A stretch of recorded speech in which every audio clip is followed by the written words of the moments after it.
All right, so the last part in terms of graphing, we've talked about vertex form, we've talked about standard form. The last one is either what's called factored form or intercept form. Now, I will tell you that most of the time it won't be written in factored form and intercept form, but there are still some cases.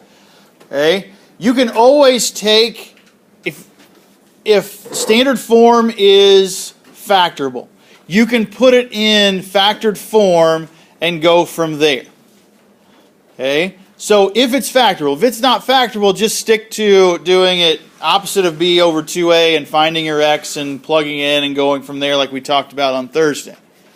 Okay? But if it's in factored form is probably one of the easiest ways just because it already gives you two of your intercepts. And then you're basically doing everything on the picture, and then you're filling out everything else kind of in that side column. So what you want to do is find your zeros. So we've already learned whenever it's been factored and when y is equal to 0, you're basically going to find your zeros before you even start. So if you look at the back page at the very bottom, so you have examples in factored form or intercept form. Same thing.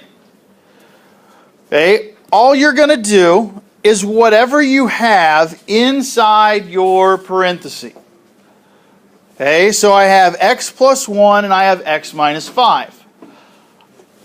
Whenever we actually solve these and we had 0 equal to x plus 1 and x minus 5, remember it was like the opposite of the back divided by the front.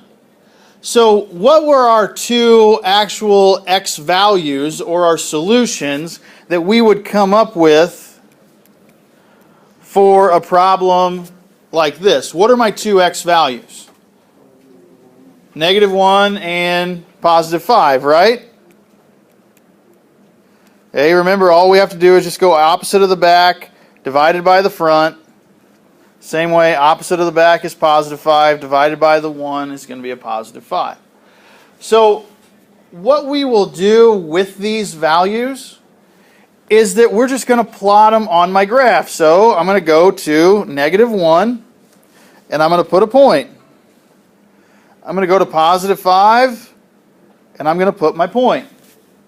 So I have a point at -1, I have a point at -5. Is everybody good there?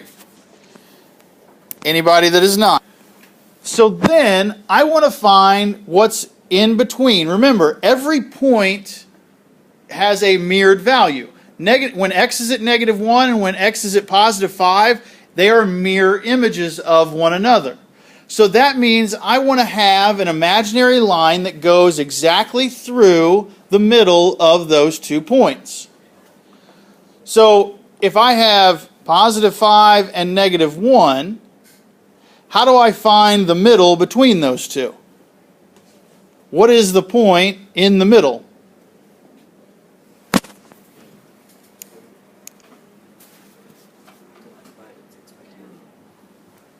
Okay. So Hayden said divide 6 by 2. Okay. There's 6 across. So there's really a couple different ways you can do this. You can either go like 5 minus 1 and divide it by 2. And get 4 over 2, which is 2. All right, so then imaginary line through 2.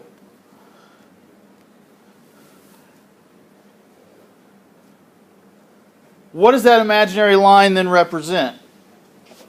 Of all of my values, if I would actually have everything over here, I'd have the vertex, I'd have the axis of symmetry, we'd have the x-intercepts, the y-intercepts, and then the domain and the range. So which parts can we go ahead and fill in before we even start? The x-intercepts, right? So we can have the x-intercepts where x is equal to -1 and x is equal to +5. What does that imaginary line represent? The what? The axis of symmetry. So my axis of symmetry is at x equal to 2. Remember, your axis of symmetry means that wherever that is, that value is going to go right here in my vertex.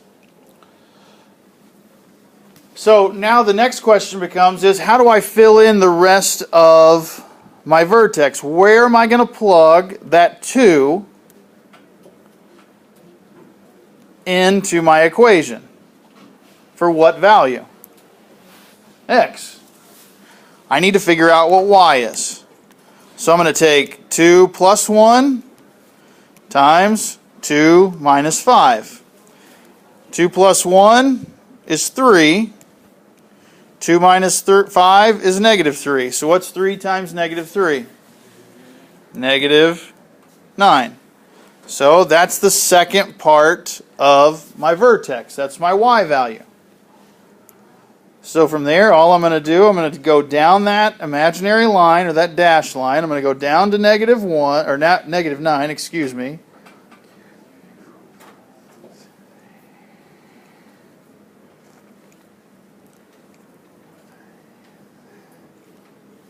And I'm going to plot my point.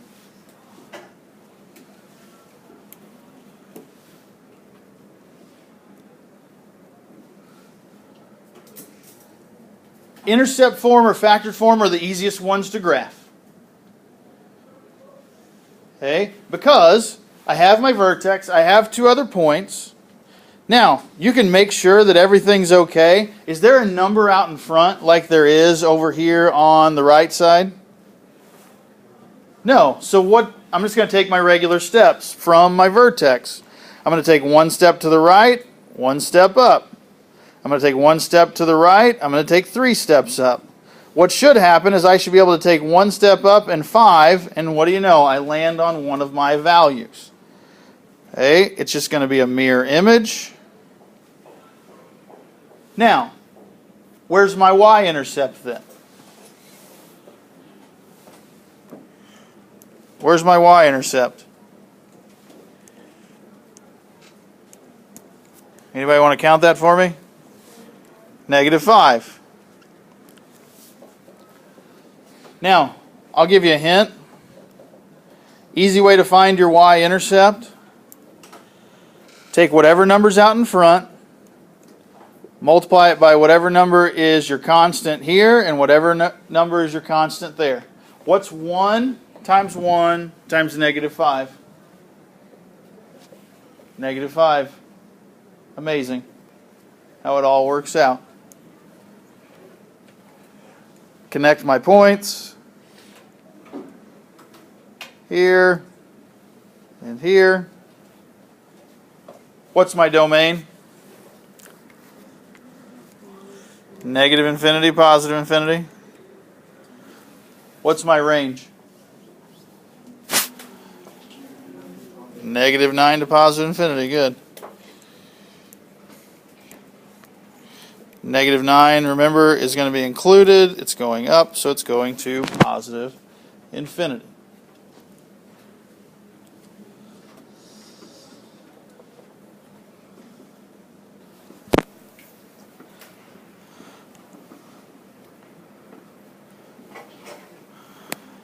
Same way on the second one.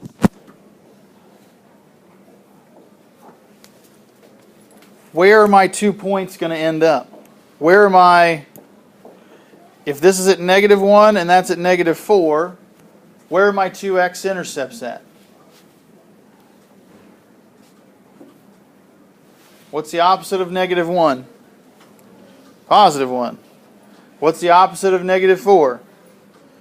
Positive 4. Now, this one may be a little trickier. Where's the axis of symmetry going to be if it's at 1 and 4?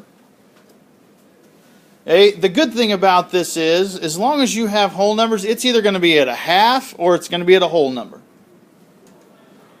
So if you have a point at 1 and 4, where's your axis of symmetry going to be at? Halfway, right? It's going to run kind of right down the middle.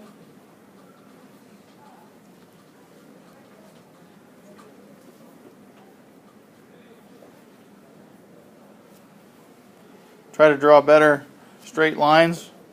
than I did. You still try to find the vertex. We still find the axis of symmetry. We're still going to have x-intercepts, and we're still going to have y-intercepts. Still the domain, still the range. Get as much done as you can. Negative infinity, positive infinity. Where's our actual axis of symmetry running through? 2.5, right? Okay, I'm okay if you write x is equal to 2.5. This is the only time. Okay, if you want to call it 5 over 2, you can call it 5 over 2. That's completely up to you. Okay, if you're not sure how we got that, all we did, we took the 1, we took the 4, added them together and divided by 2.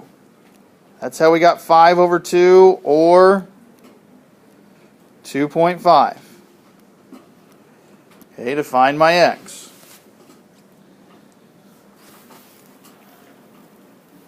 Now, because I'm running up on it in terms of time, we already know that my x-intercepts are at 1 and 4, so x is equal to 1, x is equal to 4.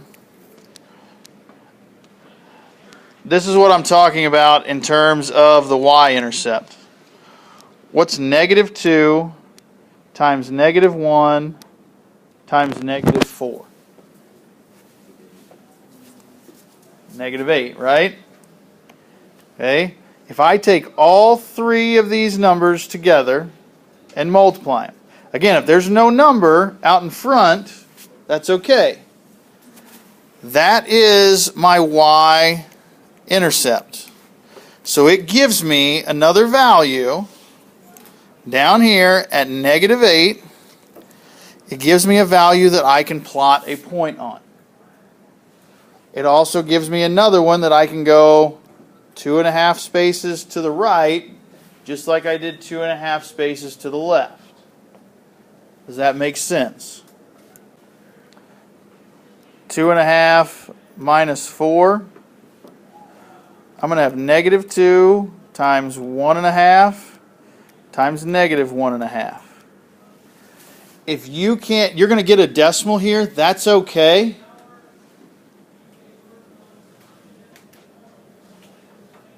Right? You're going to get a decimal, but it's going to be on that line. Just kind of you're going to have to guess a little bit. Okay? Because where's it going to be at? Like negative 4.5? Or positive 4.5 rather? If I remember right. If you have to guess where you're going to put that point,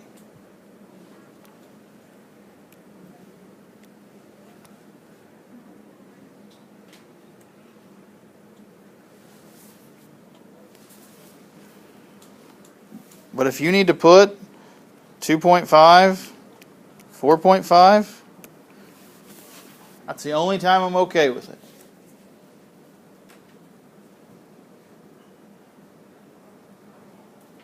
Now, where's your range coming from? Where's it going? It's coming from negative infinity to that 4.5.